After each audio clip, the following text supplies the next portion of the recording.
शबे बारात की रात, जब पूरी दुनिया गहरी नींद में सो रही थी, आसमान से एक फरिश्ता जमीन पर उतरा। उसका नाम जिब्राइल था। वो सफेद रोशनी से जगमगा रहा था, जैसे आसमान का टुकड़ा जमीन पर आ गया हो। वो अल्लाह का पैगाम लेकर आया था, जिसमें लिखा था कि इस रात हर इंसान की तकदीर तय की जाएगी। फरिश्ता गली गली घूम रहा था, हर घर की दहलीज पर रुककर दुआओं को सुन रहा था। एक बूढ़ी माँ जो अपनी बेटी के लिए रो रो कर दुआ मांग रही थी, उसकी आवाज फरिश्ते के दिल को छू गई। उसने आसमान की ओर देखा और फरियाद की कि इस माँ की बेटी के नसीब में खुशियां लिख दी जाएं। उसी रात एक गरीब बच्चा जो भूखा सो गया था, उसकी झोपड़ी में फरिश्ते ने कदम रखा और उसकी झोली में बरकत भर दी।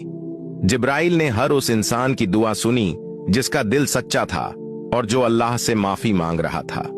वो रात सिर्फ रोशनी और दुआओं की रात नहीं थी, बल्कि ये अल्लाह की रहमत का तोहफा थी।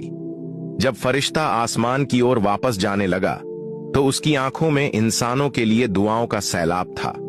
उसने अल्लाह से वादा किया कि वो अगले साल फिर आएगा और इंसानों के गुनाहों को माफ करवाने के लिए उनकी दुआएं साथ लेकर जाएगा।